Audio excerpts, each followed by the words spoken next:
Perfecto.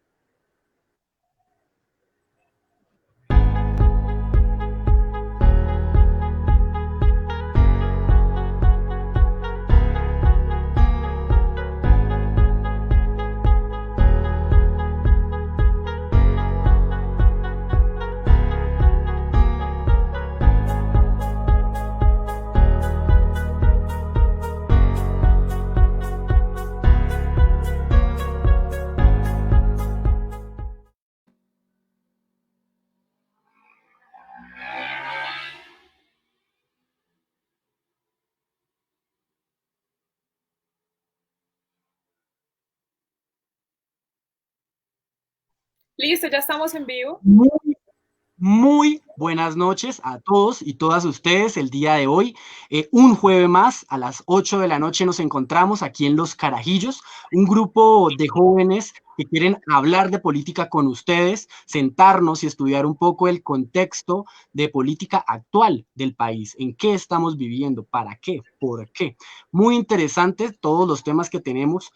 Pero hoy tenemos un tema súper especial, importante y controversial también, igual que nuestro invitado. Pero primero quiero presentarles a Tatiana Guerrero. Muy buenas noches, Tatiana. Muy buenas noches para todos. Hoy tenemos un invitado de una corriente un poco distinta, pero la idea es que nos cuente su visión del mundo, su forma de hacer política, un poquito su trayectoria y que nos cuente también cómo se ha sentido en esta cuarentena, cómo desde su ejercicio profesional, si ha sido fácil, si ha sido difícil, cómo le ha ido en esta cuarentena. Así es, Tatiana, y es que justamente en Los Carajillos hablamos con todos los personajes políticos del momento. Justamente este es nuestro segundo invitado del Centro Democrático y la vamos a pasar espectacular. Pipe, muy buenas noches. Buenas noches, Tati, Nico. Buenas noches a todos los que se van conectando. Les recordamos que el día de hoy los estamos invitando a que compartan este live en sus perfiles para llegar a más personas y por supuesto que más personas disfruten de este espacio. El día de hoy, como lo comentaba Nico, tenemos un invitado del Partido Centro Democrático. Es abogado, ha sido docente, actual senador de la República e ideólogo muy importante del Partido Centro Democrático, el senador José Obdulio Gaviria.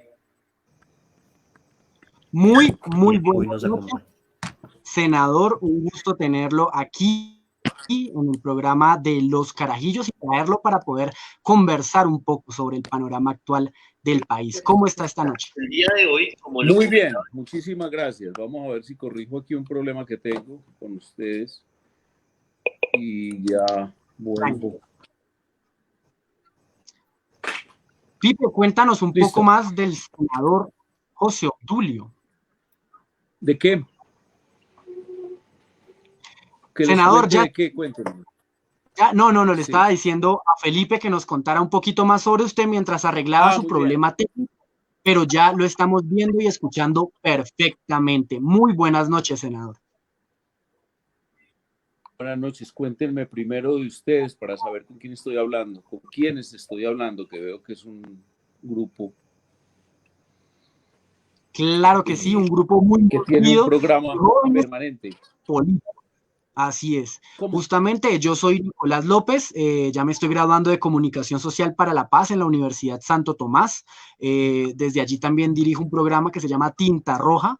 Y nada, pues generando conversaciones políticas para los jóvenes, porque tenemos que inmiscuirnos en esto ya. Tatiana. Bueno, mi nombre es Tatiana Guerrero, yo soy ya casi abogada, estoy esperando grado, ya cumplí con todos los requisitos de la universidad y empiezo a estudiar medicina ahorita el 25 de agosto. Caramba. Va Pipe. a estar derecho por medicina. Sí, señores, esa es la idea. Bien, mi nombre es Felipe Melo, soy estudiante de Ciencia Política y Gobierno en la Universidad Jorge Tadeo Lozano, ya voy en sexto semestre, soy activista político, me gusta pues este ejercicio que realizo y miembro militante del Partido Liberal Colombiano. Bueno, me encanta estar con ustedes, muchísimo gusto y listo a atender el formato que ustedes tengan preparado. Perfecto, senador. También nosotros estamos muy felices de estar con usted, de contar con su grata presencia. Y primero, pues quisiéramos saber cómo ha sido esta cuarentena para usted, cómo pues la ha tomado estando en su casa, confinado, porque sabemos que es un personaje muy activo en la política nacional. Pues hombre, yo suelo tener una vida apacible y tranquila. Para mí no es muy complicada una cuarentena realmente, sobre todo que hay una compañía muy natural con natural que son los libros. Ahora, indudablemente el mundo ha cambiado mucho, ustedes lo han vivido desde niños, yo no, que es el tema sobre todo de navegar en Internet y particularmente en YouTube, que se ha convertido como en una especie de escenario muy amplio de todo. No sé si ustedes ya han captado también el fuerte paquete de producción de cine que tiene YouTube. Yo sigo mucho la política española, me interesa mucho, me gusta mucho, ahí la sigo casi que a diario, o sea que real, bueno, ahora el tema de las sesiones llamadas virtuales, que realmente no lo debiéramos llamar así porque estuve revisando el diccionario de la Real Academia Española y todavía está en virtual como irreal. Como lo que ustedes, con lo que ustedes ya nacieron, que es jugando eh, con personajes aparentemente reales y escenas aparentemente reales, pero virtual en el sentido que son irreales, ¿no? Esto no, esto es, digamos, un teletrabajo remoto y ha sido bastante intenso. Yo pertenecí hasta ayer a la Comisión Primera del Senado, que es una comisión por la que pasan todas las reformas constitucionales y las principales reformas legales y por lo tanto la comisión es casi que una comisión permanente del Senado de la República. Hoy, por ejemplo, supe que todavía estaban hoy sesionando. Yo, mientras tanto, que ya estoy en la quinta, apenas tuve una audiencia sobre el tema de los cultivos cítricos en Colombia. Entonces, el asunto se va yendo muy intensamente, prácticamente el trabajo hasta podría decirse que ha aumentado un poco. Por otra parte, mi vida personal, les cuento, yo ya soy una persona de 68 años muy largos, voy hacia 69 en noviembre y vivo con mi esposa, con la que me casé en el año 76. Entonces, por aquí, yo vivo en las afueras de Medellín, en una zona urbana, pero que es conurbada, recientemente se ha ido conurbando por el avance pues, de las obras públicas y lo demás. Entonces ya estoy en una zona urbana, pero vivo como si fuera en un ambiente rural. Y entonces no tengo también la opresión del espacio y por lo tanto puedo estar viendo el paisaje, puedo estar moviéndome, por lo menos la silla hacia extensiones amplias para poder cambiar de espacios. En fin, que el tema ha sido muy llevadero desde el punto de vista personal y desde el punto de vista psicológico, que es lo más preocupante, creo yo, de los efectos que va a producir en muchos de nosotros, de los que tenemos llamado trabajo intelectual, en nuestra personalidad, los problemas de claustrofobia exacerbados. Ese es como el cuento para echar al respecto. Bien. Senador, en estos días y pues de hecho desde que inició esta coyuntura, el estado de emergencia en Colombia, eh, se ha vuelto muy insistente el debate al trabajo parlamentario y a la efectividad del control político que se hace desde el Congreso en un escenario en el que la virtualidad se ha vuelto el paradigma a seguir. Últimamente ha vuelto ese debate y quisiéramos conocer un poco su opinión al respecto. Muchos parlamentarios de otras orillas ideológicas piensan que las sesiones virtuales actualmente son contrarias a la ley y a la Constitución. Otros miembros de su partido dicen, por el contrario, que estas son apegadas a la ley. Quisiéramos conocer un poco su opinión al respecto. Sí, yo he encontrado unos cascarrabias muy parecidos a los ludistas del siglo XVIII y XIX. No sé si les contaron en la universidad de ese fenómeno de los enemigos de las máquinas que se enfurecían contra la producción de maquinaria a vapor que reemplazaba a los trabajadores manuales. Y es una furia y es concentrada particularmente como en toda la tecnología, como un instrumento dictatorial, un instrumento que impide el libre debate y la libre exposición de ideas, pero con unas paradojas muy raras, porque votan todo lo que les interesa votar y se quejan enormemente como cascarrabias de que no se les deja votar. Esperen un minutico que yo veo, es que le pedí a mi esposa que me hiciera una conexión para que no se me acabara la corriente, la pila, y veo que está apagada. Un minutico.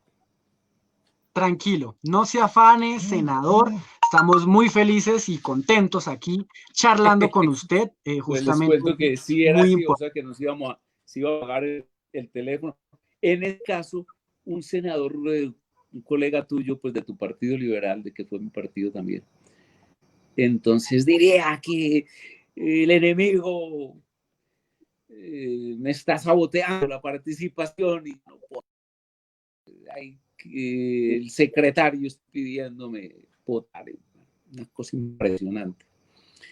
Entonces, la verdad es que, ¿por qué no sacarle provecho a esta experiencia para la modernización de todo el proceso legislativo? Yo les cuento. Yo he conocido senadores ahora por la virtualidad. Yo soy juicioso, quitemos la palabra que es sedicente. Yo soy cumplido, yo voy a las sesiones. Tuve un problema de corazón, me operaron 2 veces en este periodo y entonces apareceré faltando pues con justa causa, pero llego siempre cumplido, me quedo todo el tiempo. Otras cosas porque nosotros tenemos disciplina de partido, tenemos la figura del whip de anglosajón, y es que el presidente Uribe exige disciplina, entonces controla también, y a mí me gusta eso. Entonces, les decía que la experiencia no ha sido aprovechada para que, por ejemplo, nosotros tenemos 2 funciones realmente: la función legislativa y la de control político. Nosotros tenemos algunas otras funciones que son funciones como, por ejemplo, judiciales y funciones administrativas o ejecutivas como elección. Pero el trabajo legislativo se hace en las comisiones y se hace en las plenarias. Pregunto yo, ¿por qué tanta rabia con la función legislativa en las comisiones? Comisión primera son 21 senadores, la comisión primera del Senado. todos participamos, todos vamos presentando las proposiciones, discutiéndolas, se hacen salas laterales. ¿Por qué diablos esa oposición cerrera a que utilicemos experiencia, como ustedes la están utilizando en la academia, que me consta porque tengo un hijo profesor y tengo un nieto que viene de vez en cuando aquí y estudia, debe estar en cuarto. Nosotros decíamos cuarto elemental, ustedes les tocó hasta 11. Entonces en cuarto, y yo veo que pues obviamente el proceso educativo no es tan completo para él y es por la circunstancia del confinamiento, pero de todas maneras es un buen proceso educativo. Entonces digo yo, ¿por qué no aprovechamos más bien para generar condiciones político-administrativas y particularmente técnicas que nos permitan convertir estos mecanismos en mecanismos permanentes para ciertas cosas? Les pongo un ejemplo. Hoy tuve una audiencia pública. Participaron personas de Manizales, de Medellín, de Barranquilla, de Bogotá, obviamente, y de Armenia. Brillantemente dirigido por el tema por son tipos que saben muchísimo de eso. Yo no sé ni repetir. Yo llegué a aprender a esa comisión. En la comisión primera yo gastaba información y conceptos y formación jurídica. En esta vengo a aprender. En la comisión de agricultura, a la comisión de medio ambiente y la comisión de energía y minería. Entonces, se ha perdido todo este tiempo. Apenas ahora se está discutiendo. Y oigan esto, el proyecto exclusivamente para casos como este, en lugar de aprovechar y dar un salto para que, por ejemplo, un sábado me citen y me diga, Comisión Quinta, a las 8 de la mañana, el próximo sábado vamos a tener una audiencia sobre tal tema. Una audiencia legal, porque las audiencias tienen efecto sobre el proceso legislativo. Hay algunas que son obligatorias pues, de acuerdo a la petición de alguno de los ponentes, etc. Pero no. Y entonces llega Lara y se echa un discurso gritón y se histerizan, y entonces Alexander López viene y establece que esto no es una democracia política y que el gobierno, Petro también es de la Comisión Primera, y entonces Petro dice que el gobierno pretende generar las condiciones de la formación de dictadura civil permanente, y entonces Barreras garantiza que este es el mecanismo por el medio del cual van a lograr volver trizas el proceso de paz y aprobar normas contra los acuerdos para una paz justa y duradera, es como se dice, yo ni me he podido aprender el dicho. Una paz justa y duradera, sí, justa y duradera. Y entonces no se va a ver en eso. Yo lo lamenté mucho, solamente estable y duradera.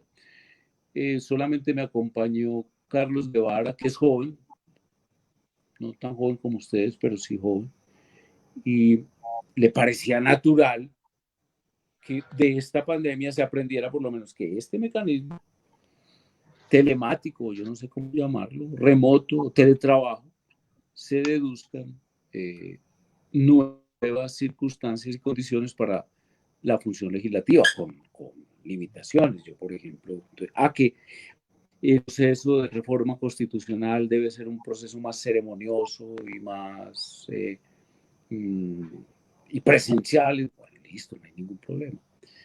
Pero no creo que vamos a avanzar en eso. Perfecto. Sí, señores. Perfecto, senador. Entonces, vamos a contarle ahora que iniciamos en línea este gran programa, este gran capítulo de los carajillos, que vamos a poner el agua para hervir nuestro carajillo, justamente. En mi casa yo ya lo hice. Aquí hasta ahora lo estamos poniendo a hervir. La primera parte de este gran programa. Tatis. Bueno, el día de hoy nuestro tema principal es el Foro de Sao Paulo. De hecho, hicimos una pequeña encuesta en Twitter y sí nos preguntamos si saben qué es el Foro de Sao Paulo y sí contestaron el 56%, no el 9% y no, pero lo he escuchado el 35%. La idea es que nos comente pronto qué es, si está a favor o en contra de este foro y qué implicaciones políticas ha traído, porque sabemos que ha jugado en contra, ha jugado a favor y han sido como más la polémica que ha generado que el cumplimiento mismo de este foro. Bueno, el Foro de Sao Paulo es un escenario que ustedes no lo deben tener tan vívido como lo tengo yo por cuestiones de edad, aunque los que sean estudiosos de la historia, en particular de la historia del movimiento comunista internacional, lo fácilmente lo entenderán. Resulta que en el año 89, el movimiento marxista nace en el 48 del siglo XIX realmente, con una internacional que fundaron Marx y Engels, con un manifiesto que es un gran texto político. Yo fui profesor de historia de las ideas políticas y uno de los textos que me parecía casi que obligatoria su lectura era el manifiesto.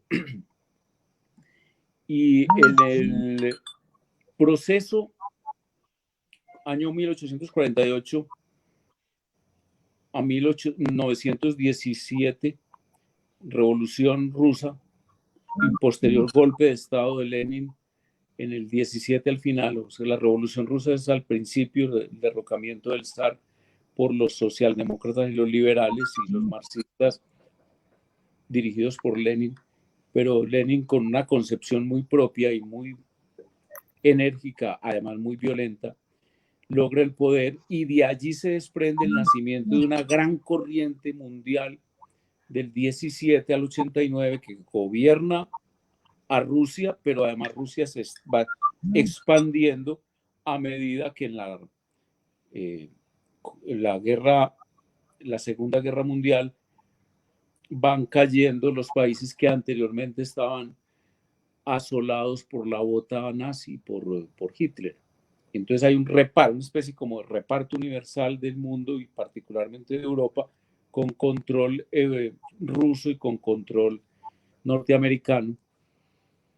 Y en el 89 comienza un proceso de disolución con la caída del llamado muro. El muro de Berlín es un muro que se hizo, no sé si ustedes lo conocen, pero si fueron allá personalmente, las descripciones más nítidas las pueden encontrar en Gabriel García Márquez, en algunas narraciones crónicas de sus viajes, que los hizo con un gran amigo mío, con Plinio Apuleyo Mendoza, fundador del Partido Nuestro. Y entonces, a la caída del muro de Berlín, disolución de la Unión Soviética, digamos lo que era como una especie de Vaticano de los partidos comunistas desaparece, que es Moscú. Y en América Latina, entonces, en lugar de una disolución, se concentran alrededor de Cuba. Cuba, digamos, esta iniciativa era un gran dirigente del Partido Comunista Cubano, casado con una señora chilena muy importante, a lo mejor ustedes la estudiaron en algunos cursos, se llamaba Marta Harnicker, murió el año antepasado, y diéramos que eran rudimentos de marxismo, yo lo llamaría así, sus libros.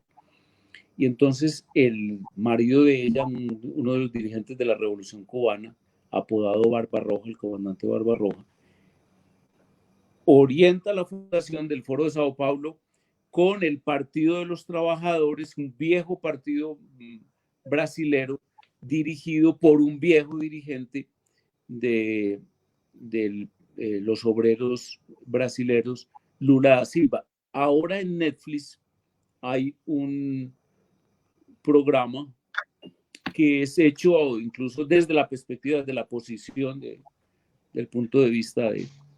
Pero de todas maneras, yo lo vi, se lo recomiendo, no estoy haciéndole, o sea, estoy haciendo política contra mi corriente de pensamiento, pero de todas maneras es ilustrador, bastante ilustrativo. Entonces, en el 1991 se decide la reunión de los partidos de la izquierda latinoamericana en el Foro de Sao Paulo. A ellos convergen como partidos de la izquierda colombiana el Partido Comunista, las FARC, el ELN y un partido de los trabajadores, que realmente es un pequeño partido de la extrema izquierda que representa algunas corrientes poco identificables que yo no sabría decirles. Han participado el Partido Alianza Verde, el Partido Comunista Colombiano, Marcha Patriótica. Posteriormente, muy después. Dijéramos, estamos hablando en el 91, en el 97 se salen las FARC y el ELN porque hay todo un trabajo de los Estados Unidos en contra del terrorismo, incluyen después a las FARC y el ELN. Entonces el foro decide, como un acuerdo con las FARC y el ELN, hombre, háganse a un lado sin que se separen realmente, porque de todas maneras el Partido Comunista mantiene un vínculo directo, funcional, orgánico con las FARC. Y yo creo que ese Partido de los Trabajadores era el que mantenía el vínculo directo y funcional con el ELN. Luego entra el Partido Verde. ¿Quién más entró? Que no recuerdo. Dijiste, Tatiana. El Polo también entró. Muy bien. Entonces, en el año 99, llega al poder por primera vez en un partido, un movimiento espontáneo y populista, pero de la izquierda venezolana. Es el primer movimiento que incluso no está adscrito formalmente al Polo, al Foro, sino que es un partido que tiene vínculos estrechos, por ejemplo, aquí con Petro. Ya Chávez ha ido a Cuba, hasta hay en YouTube, ustedes van a encontrar, hay una conferencia del 94 más o menos, el propio Fidel va al Teatro Carlos Marx, Chávez echa ahí su discurso, su verdadero pensamiento. En Colombia hay el testimonio escrito, que es una especie de juramento que hacen Petro y Chávez en el puente de Boyacá, de no descansar su brazo hasta cuando vean libre América Latina, o a esos dos países, yo no recuerdo cómo dicen, del yugo imperialista, etc. Y entonces en el 99 llegan al poder y ya Chávez, con bastante dinero, con bastante activismo, con bastante presencia política, él hace una alianza con unas organizaciones juveniles, más de la edad de ustedes en ese momento, españolas, concretamente con Juan Carlos Monedero, a quien conoce en el 2002, según escribe en un libro Juan Carlos Monedero, con Iglesias, el actual vicepresidente de España, y con un señor que es muy influyente en la política venezolana, en la economía venezolana, que se llama Alfredo Serrano. Y en fin, que entonces comienza la expansión.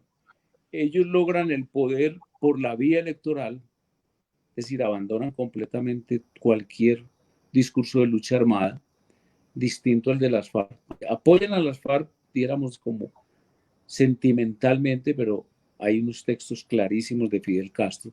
Por ejemplo, La Revolución en Colombia es un libro de Fidel Castro,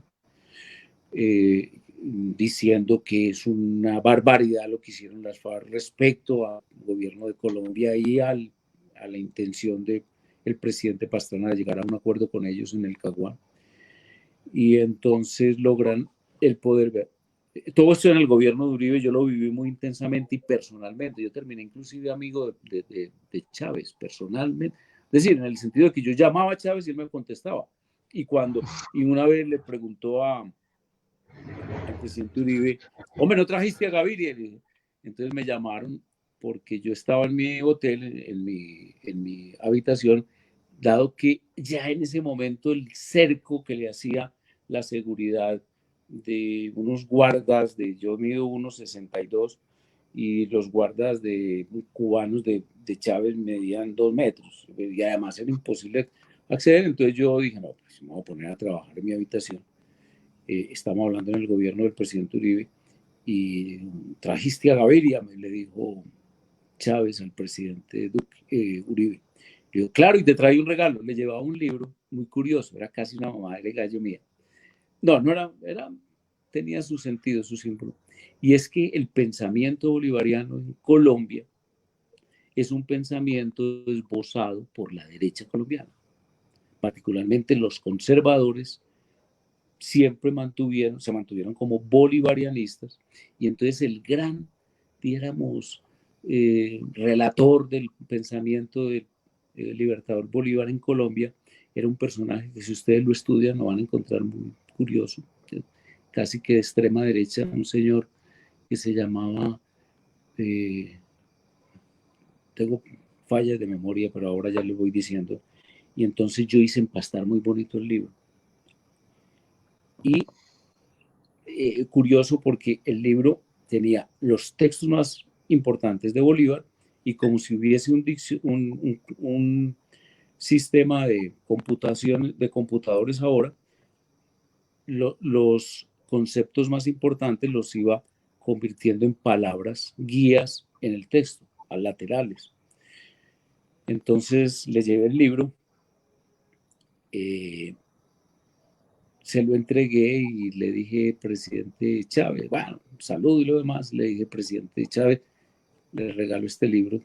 Lo que le había dicho es preparado por un gran dirigente de la derecha colombiana, no me acuerdo en este nombre, un nombre de esos que yo los mantengo en la punta de la lengua, pero los años van tumbando mucha neurona y con ellos mucha memoria. Y entonces le dije, lo miró entusiasmado y entonces me dijo, es que te tenía un regalo, le pregunté al presidente Uribe y me regaló una biografía de Bolívar en 3 tomos desde el punto de vista de la izquierda venezolana. Entonces, bueno, ellos llegaron al poder volviendo al foro, luego en el 2002 con Lula y con los Kirchner, y digo los Kirchner porque realmente cuando el marido de la actual vicepresidenta de Argentina llegó al gobierno, la señora era la presidenta del Senado, la hoy vicepresidenta. Luego llegaron como año y medio, 2 años después, en Paraguay y en Uruguay, con el Frente Amplio, y otros año y medio, 2 años después, con Correa y con Evo Morales llegaron al poder en Ecuador y en Bolivia. Entonces el foro, cuando nosotros estábamos en el gobierno, nosotros digo yo era un simple asesor, y el presidente Uribe, pues, éramos rodeados completamente por el foro.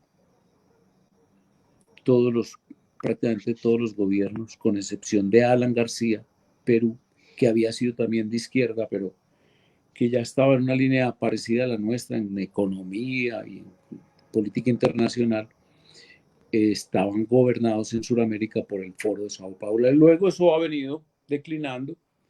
Me parece que la experiencia de Venezuela ha sido un desastre en todos los sentidos, pero particularmente en la economía. No obstante, el foro mantiene una fuerza muy importante. Yo creo que tiene como propósito principal el triunfo político en Colombia. Y se nos fue la señal. Se nos fue el senador, ya viene seguro. Estaba entrando una llamada. Ya llegó.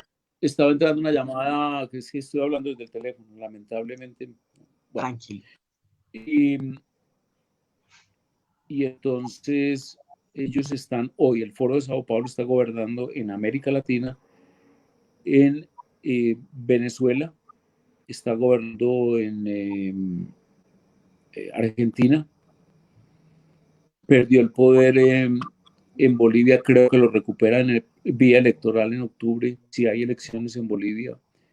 No dudo que haya elecciones, simplemente que por el problema del coronavirus se aplaza, como ya se aplazaron, pero todas las encuestas dicen que regresan.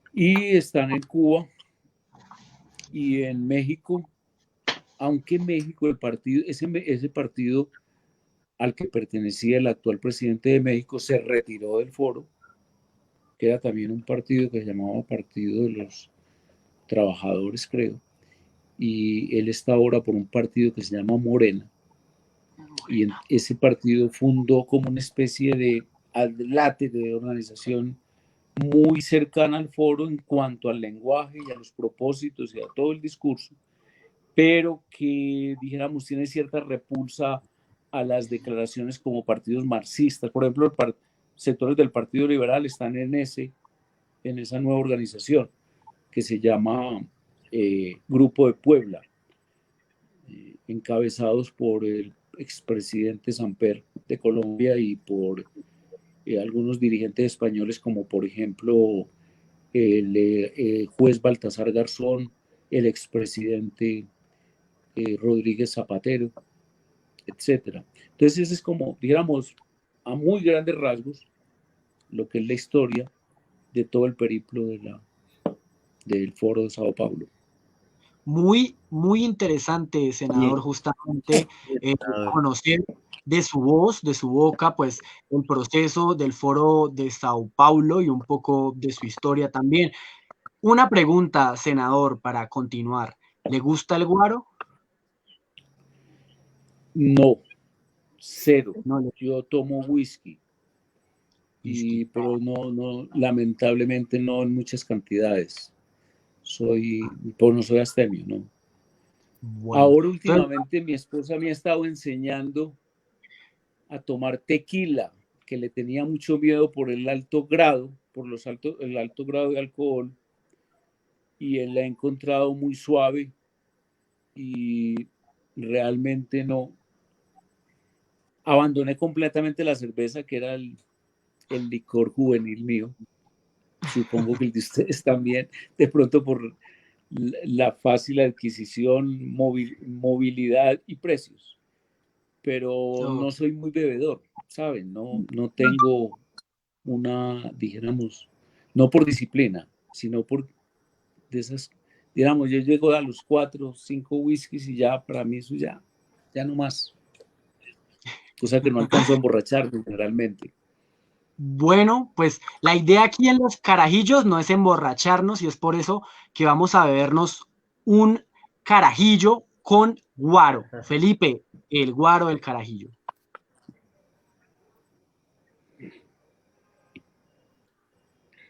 Bueno, senador, la idea de este espacio del programa es realizar unas preguntas cortas, muy concretas, y que usted nos responda de la manera más corta posible, en lo preferible con una palabra. Entonces, Tatis. Una palabra. A ver. Una palabra. Muy bien.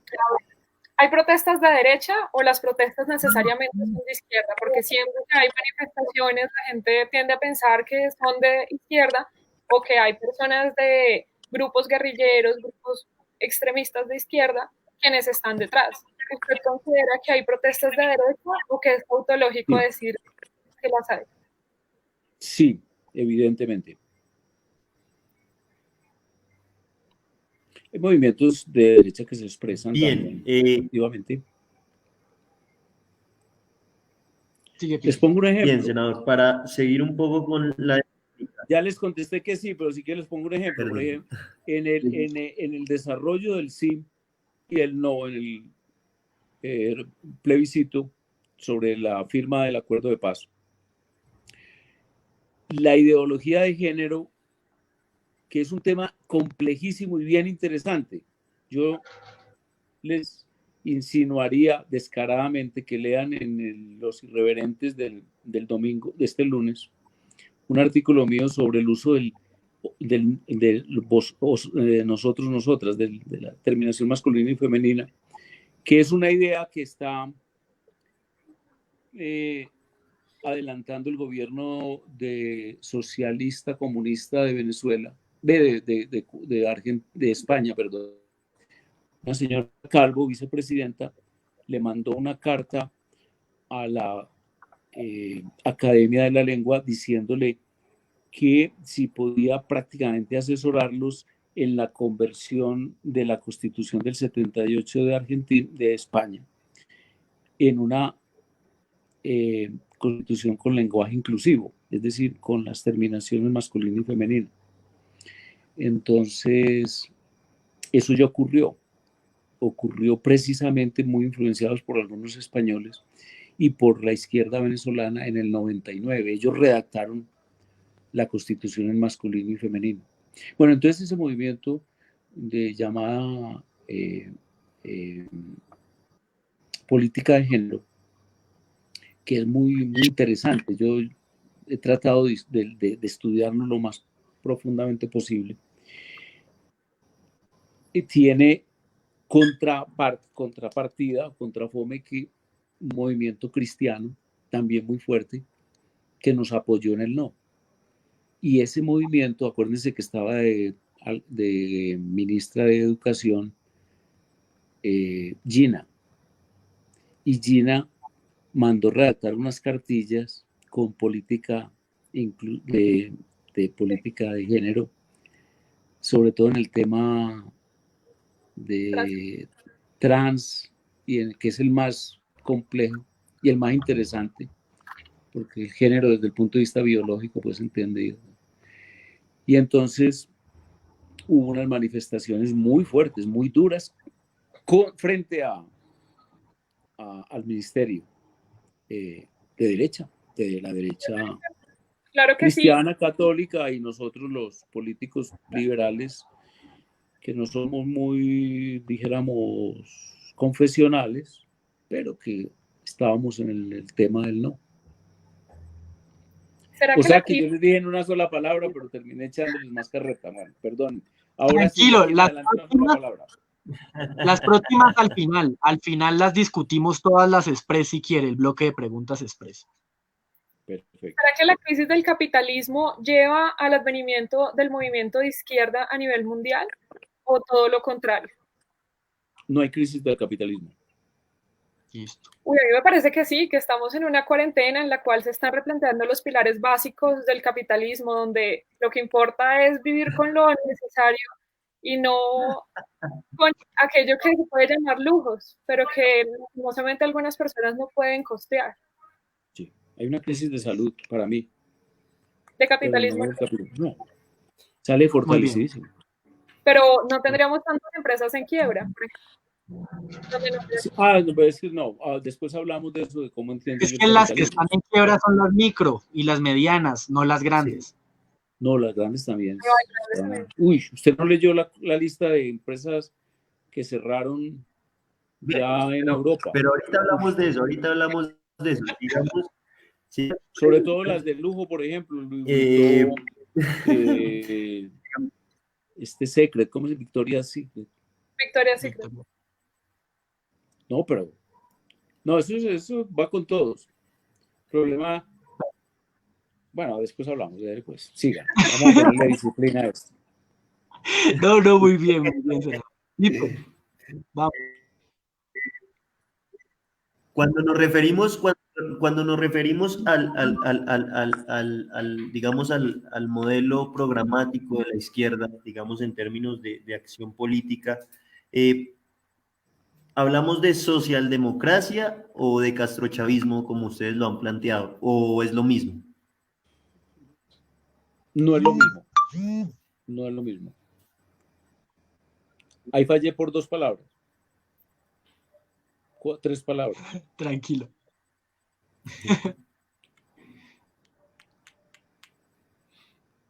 Siga porque usted tiene Siguiente, las reglas. ¿Hay otra más? Senador, ¿cómo combatir efectivamente el narcotráfico? Perdón, se me pegó la palabra.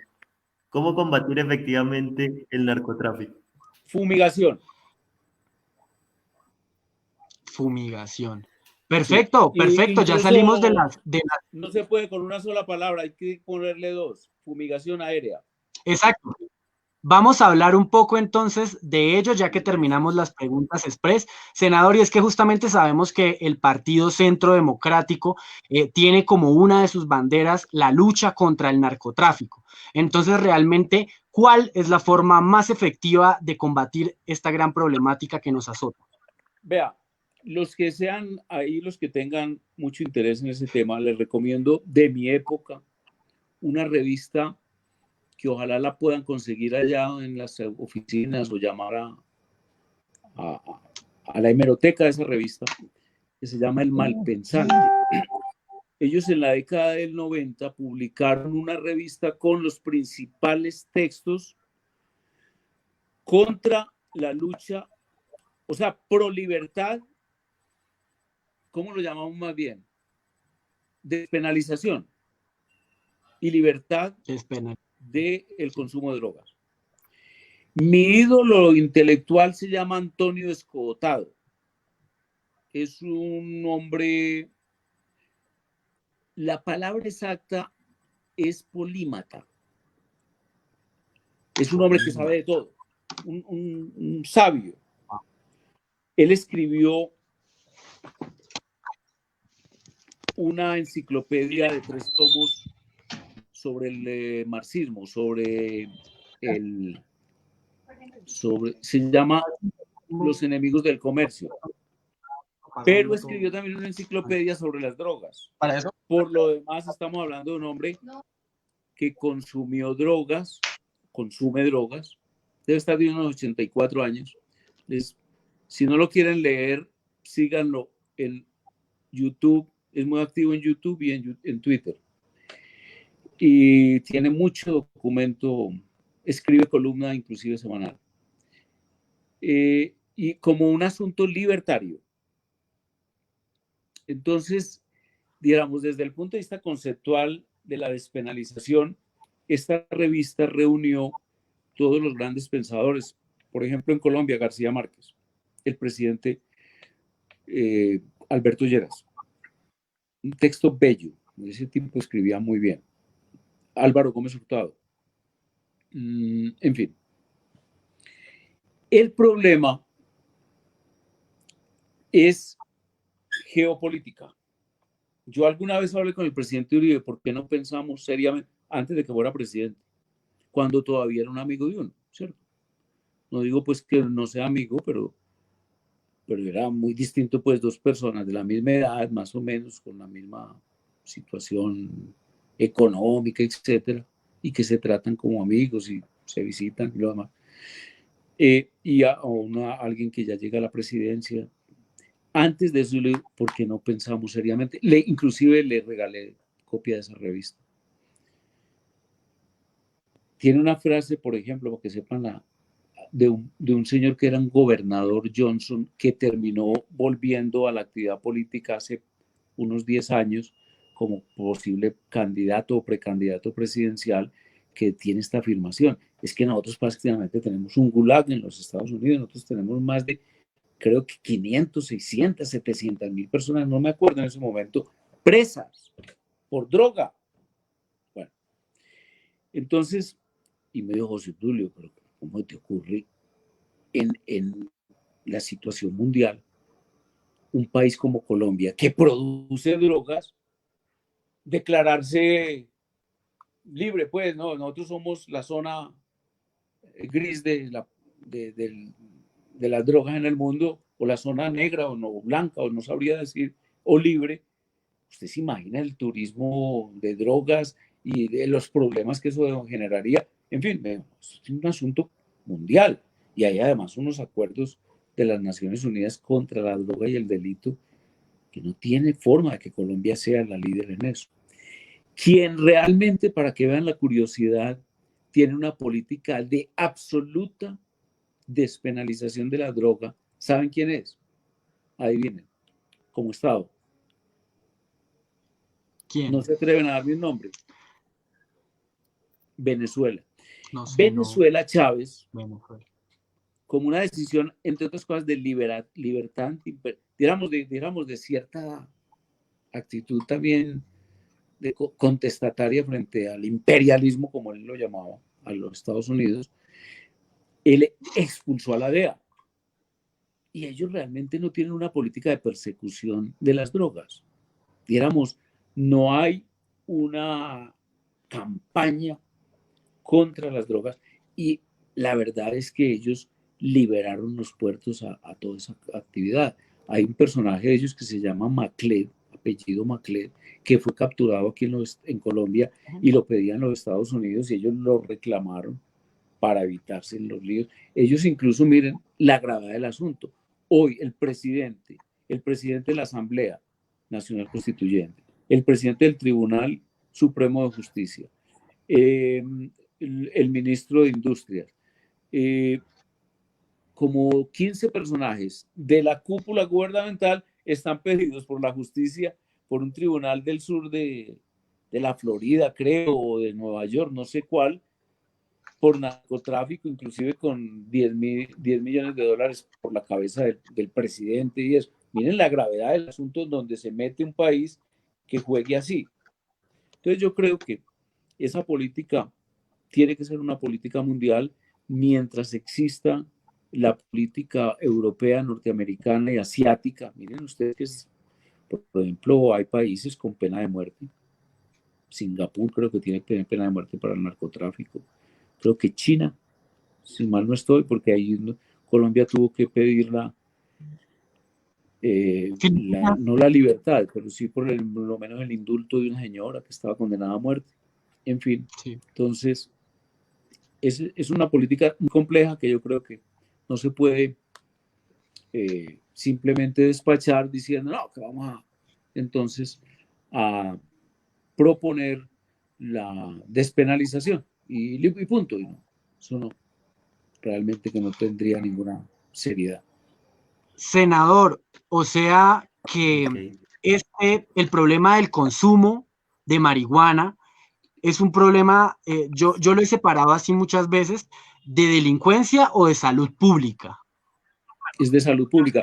El problema de la marihuana, de hecho, ya en casi toda parte del mundo está despenalizado. Y yo creo que Colombia va hacia allá también. Ahora le pusieron un nombre ahí folclórico al tema, ¿cierto? Y es que recreativa. Recreativa. Pero si se está usando como materia prima en grandes cantidades y se debe cultivar en grandes cantidades, entre otras cosas, tenemos una política muy torpe.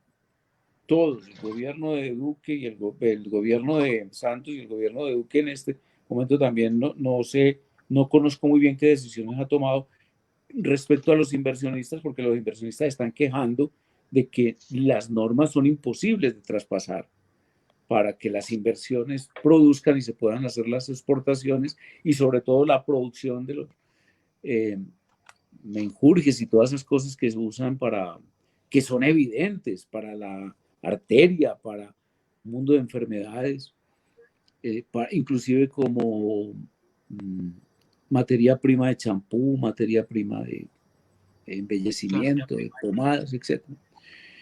Y entonces ya de ahí se ha dado el salto en casi todos los países del mundo, en muchos países del mundo, a la llamada, al uso controlado, regulado, que yo creo que se debe dar. Y en eso está Colombia. En eso está Colombia. Yo creo que eso no se demora en ese salto en el tema de la marihuana. En el tema de la coca, así como les digo, mientras el mundo siga en la línea en que está actualmente, una política de apertura de nuestras fronteras para que vengan los grandes carteles a comprar libremente, sería un suicidio de toda índole, particularmente como sociedad. ¿Así el gobierno regule esa producción, senador? ¿De coca o de marihuana? ¿De no, qué dicen marihuana. ustedes? No, pues de marihuana en este. Ya la marihuana, yo estuve ahí en la votación del proyecto, ya la marihuana está despenalizada como materia prima para, mejor dicho, ¿cuál es el elemento de la marihuana? El cannabis. El cannabis. Perfecto. Perfecto, senador. Y en cuanto Bien, a eso, senador. entonces, Pipe, bótate, Pipe. Sí. Perdón. Quisiéramos preguntar a nuestra audiencia, antes de continuar, si nos están escuchando bien. Por favor, en los comentarios les pedimos el favor de que nos estén avisando. Siguiendo las preguntas, quisiéramos, pues nosotros estuvimos investigando sobre usted para el desarrollo de esta entrevista, y pues sus inicios en la política fueron en un partido que ideológicamente hoy es opuesto al que usted pertenece actualmente. Quisiéramos saber cómo fue esa experiencia, por qué se dio ese cambio, cuáles son los mensajes pues, que puede dar un partido, un sector, perdón, respecto a otro. Sí, no es que sea distinto actualmente, ese partido se acabó. Ese partido lo fundamos en el gobierno del presidente Turbay. Éramos una izquierda en el que estaban en convergencia corrientes muy diferentes. Yo, por ejemplo, después me vine a enterar que buena parte del control, por lo menos inclusive financiero del partido, lo hacía el M-19, siendo organización terrorista todavía. Y yo no sabía. Y nosotros no sabíamos. Que dijéramos, el partido lo fundaron García Márquez, Enrique Santos Calderón, un gran tratadista del derecho penal que era muy cercano conmigo, Luis Carlos Pérez. En Medellín éramos Álvaro Tirado Mejía, Carlos Gaviria, Jaime Jaramillo Paneso. Yo estaba ahí también en la dirección. Entonces nosotros en Antioquia, cuando el partido ya en el gobierno del presidente Belisario Betancur, que va del 82 al 86, se disuelve en casi todo el país, en buena parte por el terrorismo del M-19 y porque la política, nosotros éramos los de Antioquia, por lo menos los que estábamos aquí en la dirección, éramos completamente antiterroristas y además nos expresábamos así contra el terrorismo. Recibimos una llamada de un dirigente fundador del partido, que era el maestro Gerardo Molina, un gran dirigente del socialismo democrático colombiano, el autor de las historias del ideario liberal. Las ideas liberales en Colombia es como su principal texto. Él fue rector 2 veces de la Universidad Nacional, fue senador, fue nuestro candidato presidencial. Y éramos muy amigos personales los de Antioquia y él. Él era antioqueño también, pero ya pues vivía en Bogotá hace mucho tiempo. Estamos hablando de un anciano. Entonces él nos llamó y nos dijo que si conocíamos a Álvaro Uribe Vélez. La verdad es que ninguno de nosotros lo conocía personalmente, aunque él era una persona, él es de mi edad, Álvaro Uribe Vélez, pero ya era un personaje, y éramos de mucha trayectoria porque había sido alcalde de la ciudad y había sido viceministro y una figura muy notable. En ese momento era concejal y aspiraba al Senado de la República en una disidencia dentro de tu partido, Felipe, el Partido Liberal. Él había fundado un instituto que se llamaba Instituto de Estudios Liberales, IELA. En Bogotá lo había fundado, el instituto lo había fundado Samper, en Santander, Serpa, en el Valle del Cauca, Holmes, y eso es el de Bogotá. ¿Cómo? Dentro del partido, Felipe, el Partido Liberal. Él había fundado. Estamos escuchando. Listo. Perfecto. Bueno, entonces, él nos dijo, hombre, ¿por qué no se reúnen con él? Y miren, para que no se disuelvan como equipo político, apoyan esa candidatura, hagan un acuerdo político con él. Y eso hicimos, un acuerdo político en el año 1986, en enero. Él salió elegido en el 86 como senador de la República en marzo, y desde esa época ese mismo grupo todavía, el dirigente nuestro era el principal dirigente, diríamos, activista, porque los demás éramos como miembros, gente de la academia que le gustaba la política, más o menos lo que ustedes hacen hoy.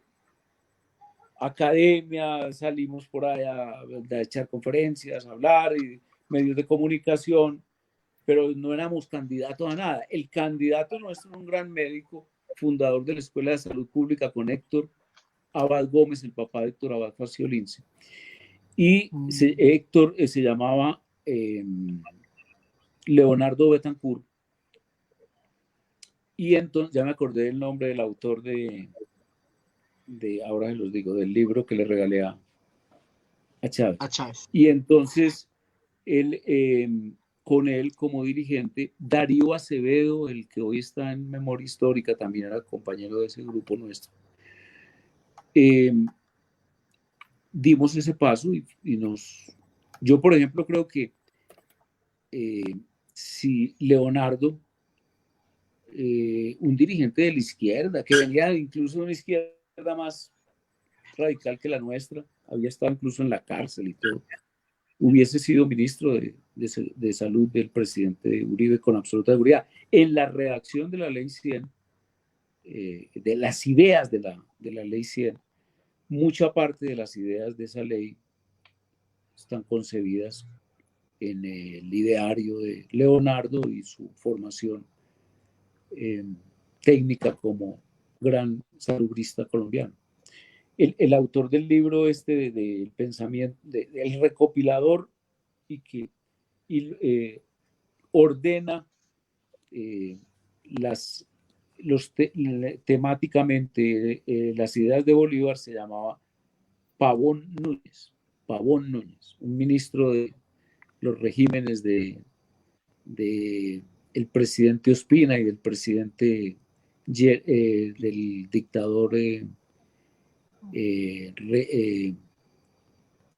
Rojas Pinilla. Sí, perfecto.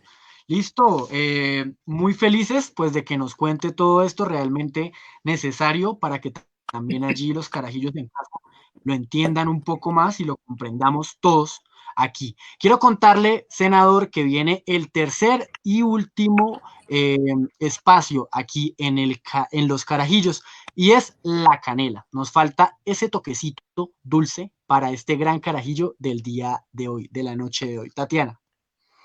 Hoy escogimos una canción de Víctor Jara, a desalambrar. A desalambrar. Esperemos que sea de su agrado. La idea es analizarlo una gotica y bueno, ahí la conversamos.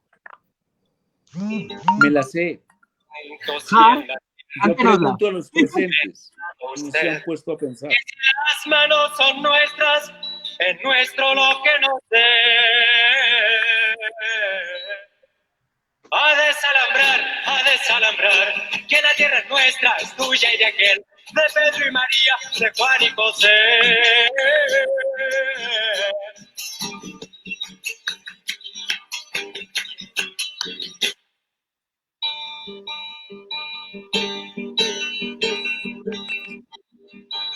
Si molesto con mi canto a alguien que no quiera oír, le aseguro que es un gringo o un dueño de este país.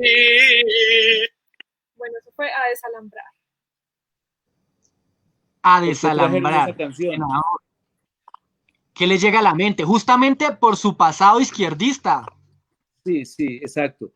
Resulta que yo entré a la universidad en el 69. Mi hermano estudiaba filosofía en la Javeriana, yo estudiaba derecho en la Bolivariana y mi hermano decidió terminar su filosofía en la Universidad de Santiago, la Universidad de Chile. Y yo fui a saludarlo en unas vacaciones.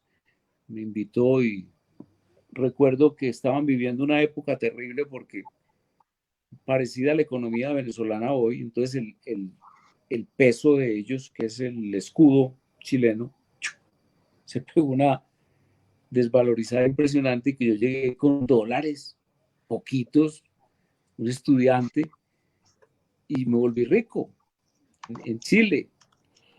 Y ya inclusive yo invitaba a mi hermano y a los amigos de mi hermano de la Universidad de Filosofía a almorzar de cuenta mía, y nos fuimos para el sur en tren y ya me devolví en avión. Ya no eran los buses en los que había viajado. La música chilena de esa época es muy rica. Yo les recomiendo, por ejemplo, y unos timbres de voz muy extraños, muy bellos, y además unos acompañamientos con particularmente guitarra, con ellos también usan mucho el arpa, tienen obviamente percusión, pues percusión antigua, de tambores y eso, no estamos hablando de baterías. Los Quilapayún, Inti Illimani, era una música muy bella, muy militante, porque entre otras cosas estaban muy cercanos al Partido Comunista y a la Unidad Popular, que era el movimiento que gobernaba en ese momento, en el momento en que yo fui a Chile. Y eso se expandió por toda América Latina, entonces, porque combinaba primero pues todo ese pensamiento socialista y comunista que estaba prácticamente campeado en casi todas las universidades públicas y privadas. Y segundo, porque era muy bella, era una gran belleza y además de una interpretación maravillosa. Luego vino la nueva trova cubana y las desplazó un poco. La nueva trova cubana son personas por ahí del 76 más o menos. Estos son del 60, década del 60. Tienen además una trayectoria larguísima hacia atrás, que es sobre todo toda esta familia Parra, Ángel Parra, Isabel Parra, no, Isabel es la Allende, la escritora. Se me olvida la compositora e intérprete, el nombre propio de Parra, de Isabel Parra, de Isabel. Pero sí es... ahora, no sé si conocen la historia personal de este que acaban de poner, si lo conocen, saben como de Víctor Jara. Víctor Jara, no. No. ¿Sí sabían? No, la historia no. Uy, es terrible, porque... Y que la música... Es que, senador, no tenemos tanto conocimiento en izquierda como usted, al parecer. Sí. Bueno, no obliga a tener conocimiento de todo, de derecha y de izquierda. Yo conozco también bastante y últimamente he leído mucho toda esa historia de los nazis, porque ha habido una gran producción literaria sobre todo el periodo nazi. Hay una novela, Las Benévolas, se las recomiendo, de una altura intelectual. Es un gran intelectual, lingüista, pero también, como les decía yo, de escotado, un hombre que conoce todo, digamos, las ciencias en el cuerpo y en el uniforme de un miembro de las SS nazis, narrando en primera persona. Eso es una obra extraordinaria. Eso, pues, creo que el prólogo lo hace Vargas Llosa. Es una cosa que estremeció al mundo. Es el libro de hace unos 4 o 5 años. La Jara era un hombre muy conocido y muy popular. Yo creo que llenaba estadios. Como les digo, con toda esa música. Y el golpe de Estado de Pinochet fue un golpe de Estado en medio de una confrontación sangrienta terrible. Es decir, la forma, lo sanguinaria que fue la escenificación de la toma del poder es inenarrable. Hay algunas películas y esos desaparecidos y otros, pero de todas maneras esta escena transcurre en el estadio de Santiago. Y entonces reconocen a este tipo, al gran cantautor Víctor Jara. A Víctor Jara. Lo llevan a una parte, dijéramos, alguna especie pues de cuarto, lo torturan terriblemente y creo que le cortan las manos. Yo no sé si eso es lo que llaman un mito urbano o si fue real lo de pero el hecho es que él muere ahí. Él muere en el golpe de Estado, en los primeros días del golpe de Estado. Víctor Jara. Sí, perfecto. Muy interesante, senador, esta conversación justamente sobre izquierda y la historia de la izquierda también un poco, ya que usted es conocedor del tema justamente. Aquí me llega una pregunta del público acerca del tema del día de hoy. Dice, senador José Obdulio, ¿qué le decimos a las personas de izquierda que dicen que el Foro de Sao Paulo es un invento de los uribistas para continuar con su séquito? Que el que me haga esa pregunta es una persona torpe, un ignorante. Así se lo respondo porque si ganar poder es que yo los viví, pero además es que yo tengo relación con ellos. Es que yo discutía, por ejemplo, con García, el que habla un español perfecto. Yo soy muy malo para idiomas. A mí me avergüenza mucho. Mis hijos hablan, aquí en esta casa se hablan como 6 idiomas entre todos mis hijos. Y yo no hablo nada. Yo soy un analfabeta absoluto. Pero hablaba muy bien el castellano. Estuve el año pasado en Brasil y yo no entiendo nada de portugués. Que uno cree que llega allá y es que va medio a entender que porque es tan parecido, nada. Y entonces hablábamos muy tranquilamente. Y de hecho, Lula le tomaba el pelo al presidente Uribe y le decía, mándame de asesora a Gaviria, que me lo tienen muy bien recomendado, le dijo alguna vez. Y entonces,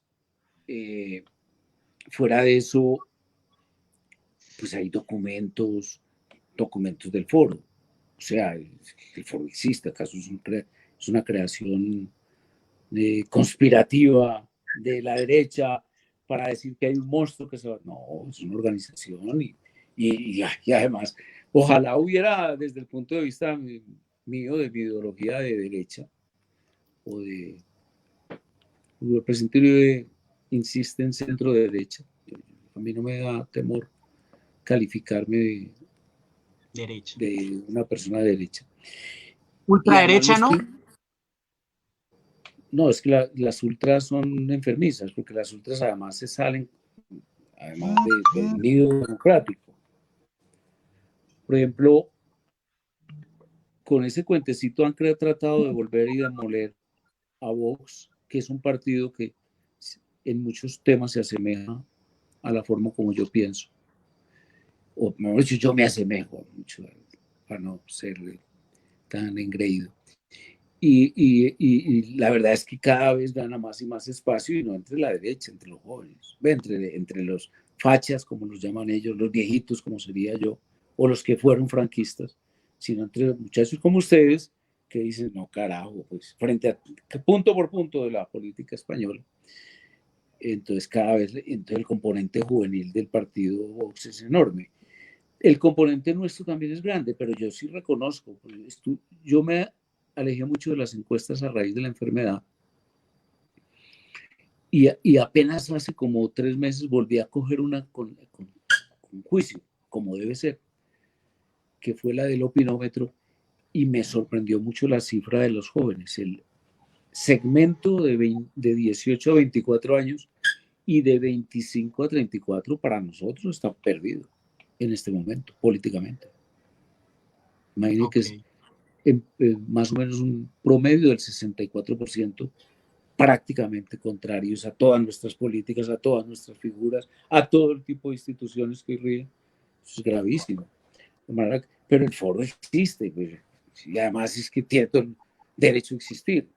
Simplemente que sus políticas son unas políticas, en mi opinión, unas políticas absolutamente destructivas, particularmente la economía y del futuro. Hace poco, curiosamente, no hay una hegemonía del pensamiento de izquierda en el mundo. Hay mucho pensador de derecha y grandes pensadores. Yo tengo ahora, últimamente, después de que terminé esa enciclopedia que les recomiendo, Escotado también fue como yo, pero pues estamos hablando de un monstruo del pensamiento, Antonio Escotado. Antonio Escotado fue militante del comunismo, pero el comunismo en una etapa en donde ser comunista era peligroso en España, daba cárcel. Aquí Ok. generalmente es Pinker, en defensa de la ilustración. Y he leído unos capítulos. Hoy, por ejemplo, leí el capítulo que le puso un nombre curiosísimo. No sé si les dice algo el nombre del capítulo así de entrada. Dice, progresofobia. Y Progresofobia. entonces es el discurso de la izquierda, es que estamos estancados, de que el capitalismo nos va a destruir, que estamos en el peor momento de la humanidad, etcétera, etcétera.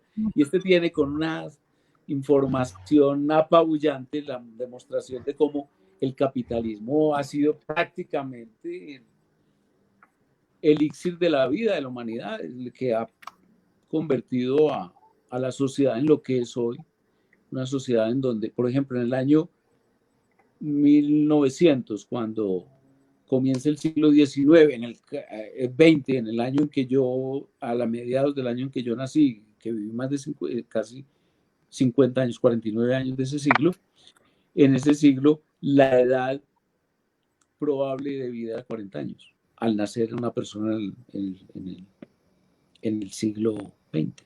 Hoy es de 81 en España, por ejemplo. Pipe, continúa. Bien. No, súper interesante esta entrevista porque el senador tiene mucho que contar y tomar en cuenta las recomendaciones de las lecturas que nos ha dado. Se llama el libro que les recomiendo en Importante defensa de la ilustración. Me impresionó, me impresionó. Tiene uno sobre la desigualdad. Ustedes se van de para atrás. Buenísimo. Para cualquier lector progre, entre comillas, como lo llamaría yo, es la confrontación de todas sus tópicos. Muy interesante, muy impresionante el libro. Perfecto. Siga.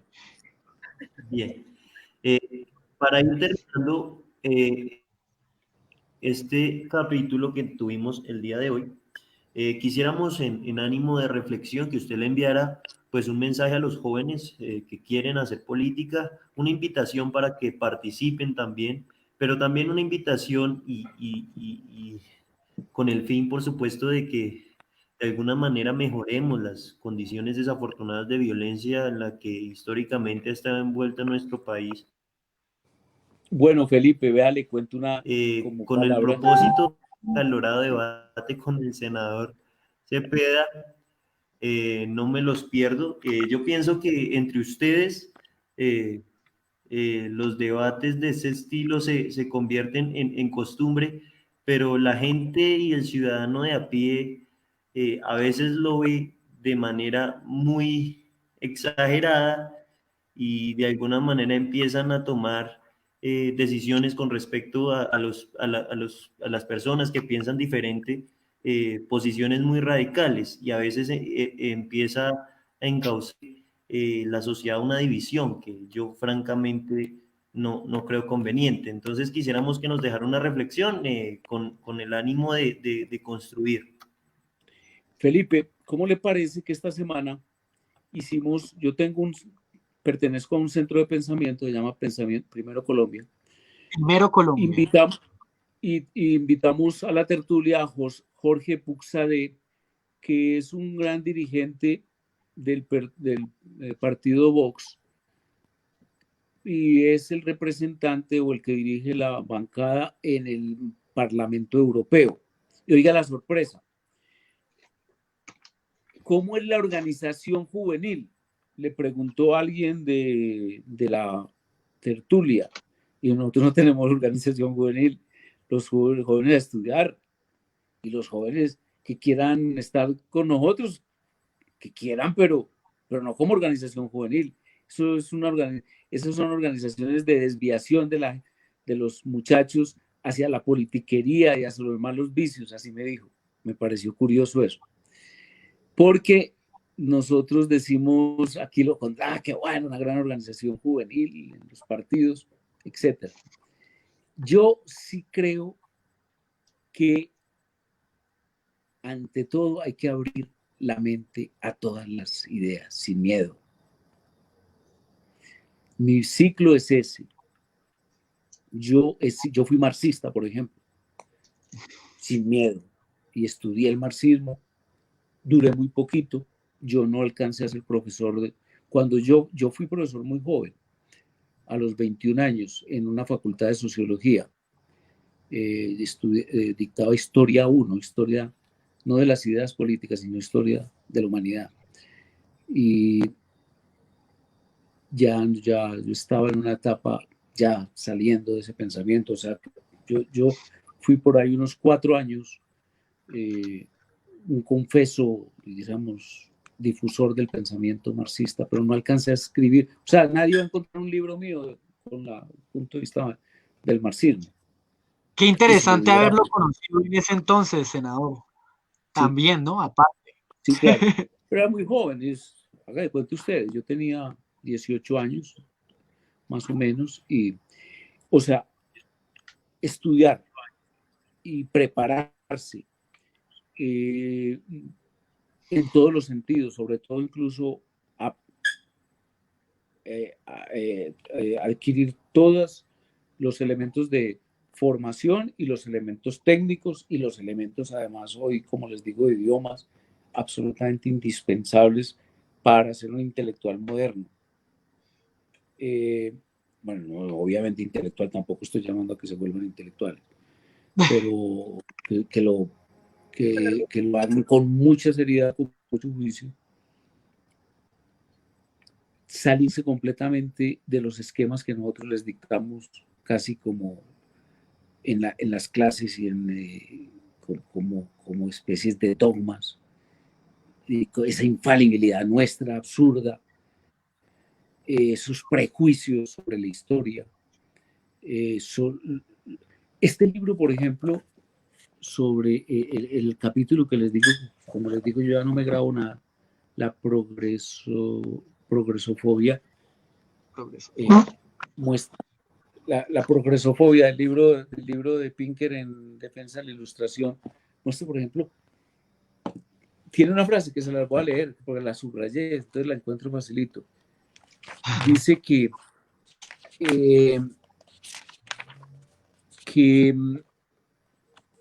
de tantas que subrayé. Tranquilo. De hecho, nuestra atención a las cosas malas que nos rodean abre un mercado para los cascarrabias profesionales que a su vez llaman nuestra atención sobre las cosas malas que podemos haber pasado por alto. Los experimentos han demostrado que un criterio que deja por los suelos un libro se percibe como un competente, como más competente. O sea, los experimentos han demostrado que un crítico que deja por los suelos un libro se percibe como más competente que un crítico que lo elogia. Y otro tanto cabe decir de los críticos de la sociedad. Entonces, llenarse de información, de datos, de realidades, conocer la historia en profundidad y base en esos elementos participar en el debate político y en el desarrollo de la creación de una sociedad más moderna, más progresista, sobre todo más libre. Y les digo yo, la palabra clave en todo el desarrollo de las sociedades modernas es la libertad. No les dé miedo esa palabra en todo lo sentido, en el hecho, en la inversión, en la forma de desarrollar la tecnología. Buena parte de la opresión de los grandes dictadores, por ejemplo, de los césares, hay constancias. Hay un libro que se llama Historia Universal de la Estupidez, como por ejemplo grandes inventos. Un César o un rey los ocultaba porque eso produciría unos efectos nefastos para su reino, no sé qué tonterías, y los traen historias en Europa, en Asia, en toda parte del mundo. Y en el desarrollo de la libertad, particularmente en el desarrollo de la creatividad, por ejemplo, la sociedad norteamericana es ante todo. Los que tengan prejuicios sobre la sociedad norteamericana, quítenselos de la cabeza. Es el cuento de que es una sociedad imperialista y que todas los males de nuestra sociedad, que porque una frase de Simón Bolívar salía completamente de contexto del año 1827, de que los Estados Unidos están llamados por la providencia a llenar de males pura carreta. Es una sociedad en donde lo que ha primado es la libertad y la creatividad, y eso es lo que los ha hecho ricos y los ha hecho prósperos y los ha hecho grandes. Perfecto, senador, aquí me están diciendo que no lo deje ir sin respondernos para usted qué es la paz.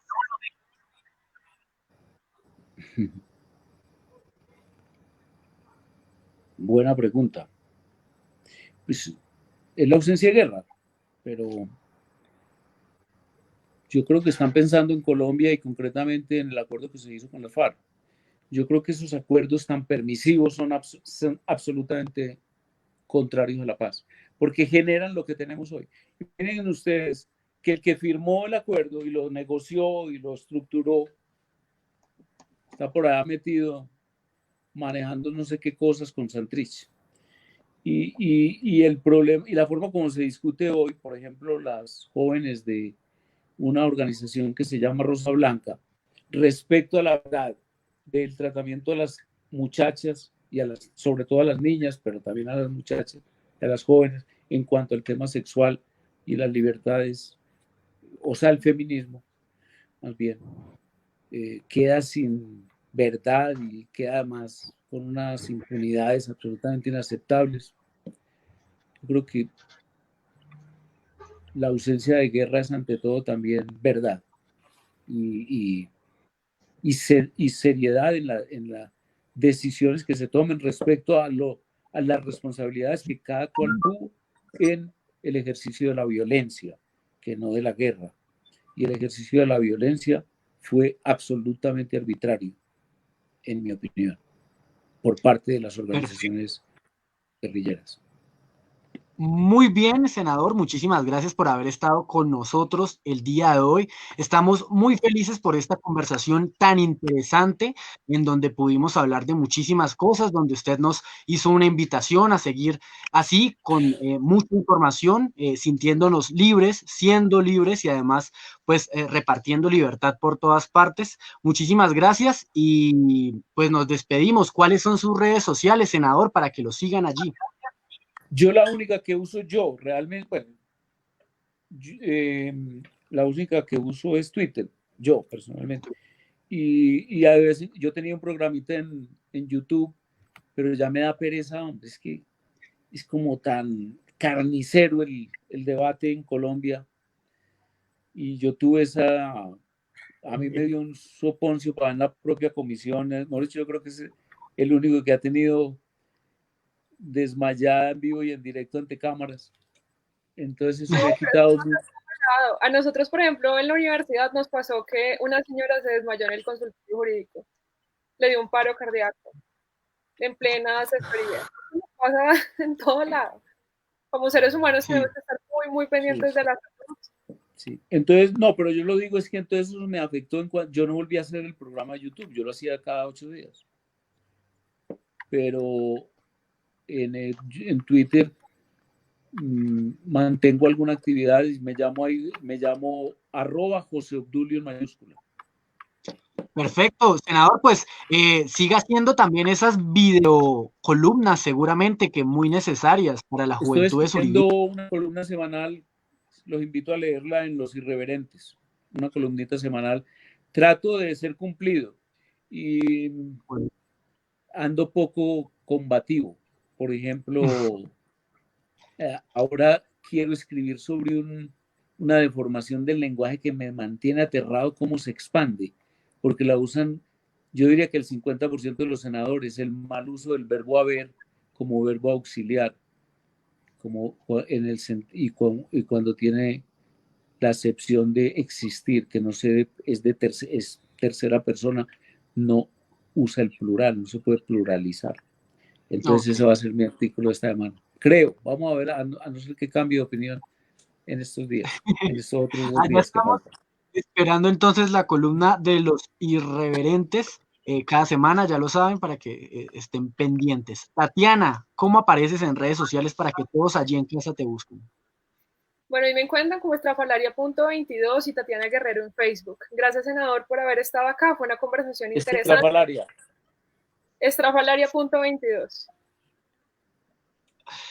Pipe,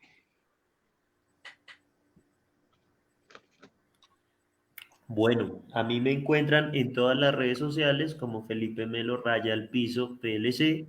Le agradezco mucho, senador, el espacio del día de hoy. Ha sido una entrevista bastante enriquecedora y lo ideal de este programa es precisamente conocer de todas las posturas. Ya nos demandaban nuestra audiencia traer a una persona de su orilla ideológica y es muy importante que la gente empiece a crear vida a partir de estos espacios. No, y lo encontramos Justamente, con posturas incluso de izquierda, de centro y de derecha. Justamente les decía a mis compañeros, es un remix y tenemos que claro. sentirnos orgullosos de eso. Como usted mismo lo dijo, los extremos son malos y no por qué sentirnos avergonzados de tener posturas de un lado y de otro si todos somos un remix. Sí, Sí, sobre todo justamente, en sí, economía soy absolutamente partidario de la libertad económica, de la claro. desregulación al máximo. Perfecto. Entonces, yo quiero pues mandarle un saludo especial a todas las personas que se quedaron esta hora y media de capítulo 12. Espectacular salió. Muchísimas gracias a Jaime Santana Buitrago, a Melba Lozano y a todos y todas quienes están allí todavía conectados. Yo soy Nicolás López. Pueden encontrarme en todas las redes sociales como Nicolás López LT.